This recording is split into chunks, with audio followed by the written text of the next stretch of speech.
exercise is actually going to keep things fairly simple in terms of where we're traveling, but it's going to challenge our rhythm skills, which I think is probably one of the most important aspects of hand independence. So let's pick a note. I'm going to pick G, and I'm going to place my thumb of my right hand on G, and I'm just going to play 1, 2, 3, 4. Pretty straightforward. I feel like any of us can do this. And I also want you to maybe think about counting 1 and 2 and 3 and 4 and, because pretty soon we're going to add in our left hand, and having those ands is really going to help. So just to begin, let's use our 5 finger also on G, and we're going to play on the 1. So it'll sound like this. Here we go. 1 and 2 and 3 and 4 and do it again. 1 and 2 and 3 and 4 and yeah, that's just the foundation. That was pretty simple. We're going to build this into a bit of a different rhythms between the hands situation. First time, guys. I'm playing the left hand on the 1, the end of the 2, the 3, and the end of the 4. So don't worry, I'm going to talk you through this. We're going to start by working together. 1 and 2 and. That's step 1. Let's try that again. 1 and 2 and. So it's together and separate. 1 and 2 and. Then together on the 3, 3 and 4 and. So it's just kind of like doubling up on that pattern. So let's do that again. 1 and 2 and 3 and 4 and 1 and 2 and 3 and 4 and. Sounds pretty. And this is actually a rhythm you can use a lot when you're playing chords and creating your own music. So if we just add one little additional layer to that, you're going to see how this could become super, super musical. I'm going to add another note. I'm going to play a 5th here, G and D. And I'm going to keep the rhythm, just a simple G in my left. I'm going to go 1 and 2 and 3 and 4 and 1 and 2 and 3 and 4 and. And then maybe I'll move my little 5 finger down to E. We'll keep this here. 1 and 2 and 3 and 4 and 1 and 2 and 3 and 4 and. Let's stay here and try C. 1 and 2 and 3 and 4 and 1 and 2 and 3 and 4 and back to G. So it sounds really musical, especially when you apply it that way, but you could apply that to any chord progression. You could apply that to any sort of tempo. You could play that really slow or really fast, but it's challenging, especially as a beginner, to get the hands to coordinate, like when are they together and when are they apart. So true. All that will help. Visual cues on the graphics on this video will help, and just take your time. So build this like I showed you really slowly, just using matching notes, and then when you have the confidence and you can do it without having to concentrate too hard, you can try playing that 5th here and traveling that left hand around. It'll sound wonderful. So that's exercise 1. Exercise 2, also super musical. It's going to use a little bit of a different pattern. So let's go to the key of C just to keep things really simple. And we're going to play our left hand C, G, C, G. So that's step 1. Just get comfortable here, and we can go really slow. And once you're comfortable with this, and I am using my pedal just because it sounds pretty, those notes, you can do that too if you like. I'm going to get my right hand in place, full octave above where my left hand is. So if my thumb of my left is on middle C, I'm going up here, just space. And I'm going to be working the first 5 notes of the C scale. And we're going to start simple. So for every note I play here, I'm going to play a note here, like this. But it might twist your brains up just a little bit because this is requiring some focus and coordination. So when you get to the end of the pattern, you can just keep the left hand going, and when you get back to that low C, do it again. C, D, E, F, G, F, E, D, C. Okay, so when you get comfortable there, you can double up the speed. So you'll play 2 notes for every one here. It'll sound like this. You can just kind of keep it going. In the Mug Project. And then you can just hold that C when you're done the pattern. And if it helps to count, you can think 1 and 2 and 3 and 4 and 1 and 2 and 3 and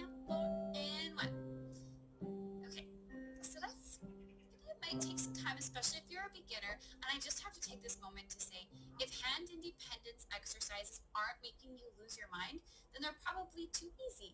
So it's a good sign if you're really struggling.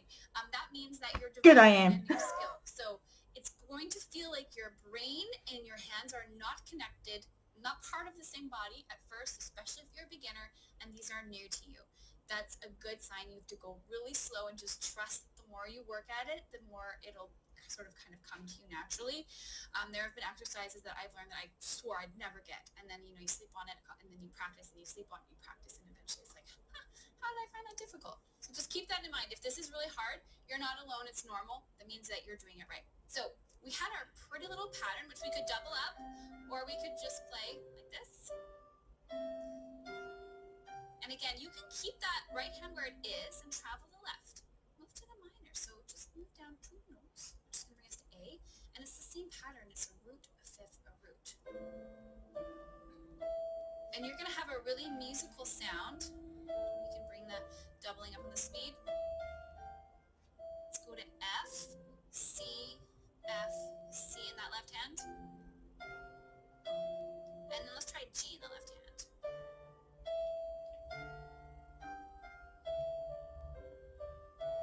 And then I just doubled up that speed again. And this is where you have some freedom, where you can really get creative with mixing and matching, whether you're playing the fast notes in the left or the slow notes, and just getting the hands to coordinate.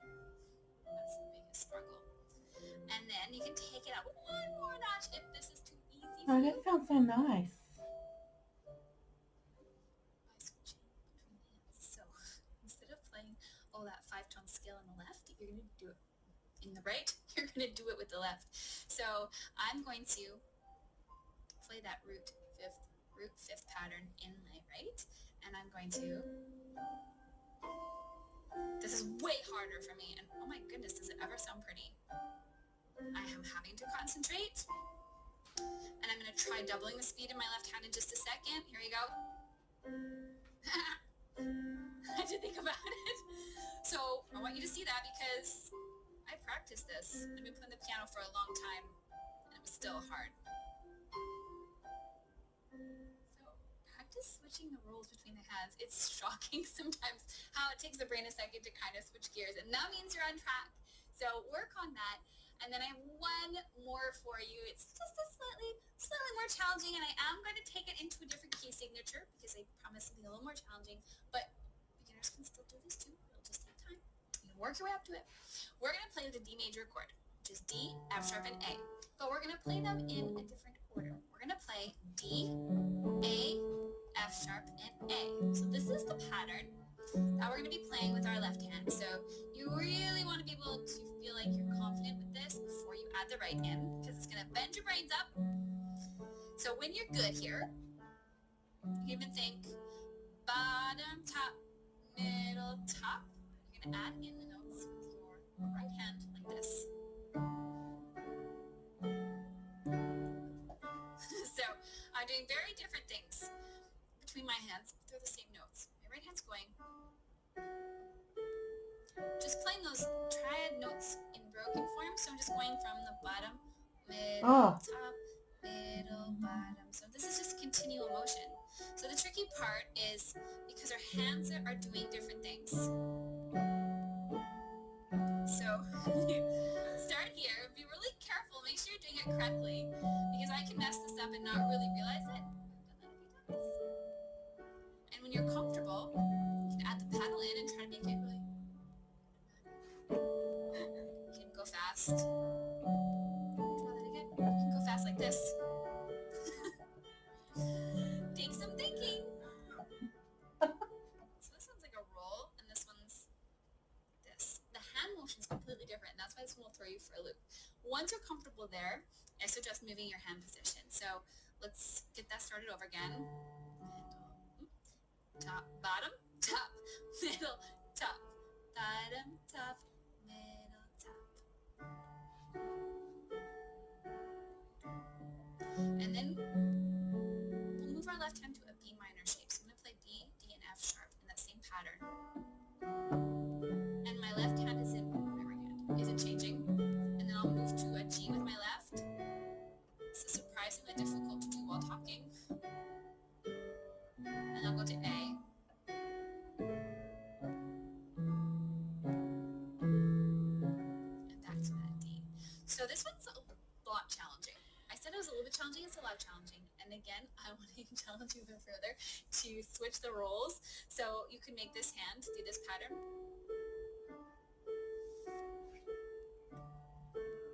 So I just tried to match them. I really do like you guys to see that this is a struggle for me too as I go through the process. So it's this left hand that we want to get into this automatic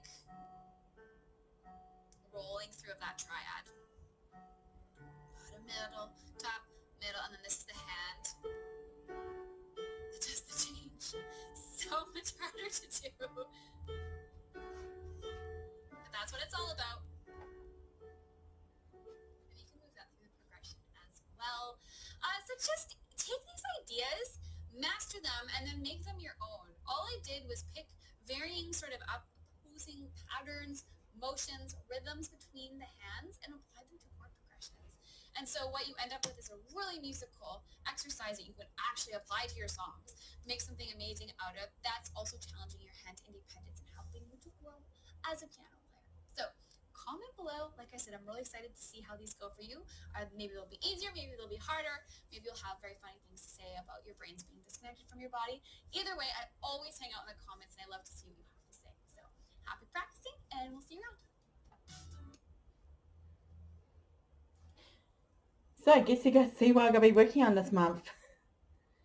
But it's good. I found a place that I need to work on, and you won't watch me watch through this video again. I'm going to be working on practices outside of being recorded, then show you each day where I'm at with each exercise. Man, my hands are looking fit. So I'll link the video below in case you want to follow along, because this channel is actually really good for exercises and stuff like that. I'm trying to get away from learning song by song and learning things to, if that makes sense, and learning things like this so I can actually figure out songs on my own without having to do tutorials all the time. And that's to get away from.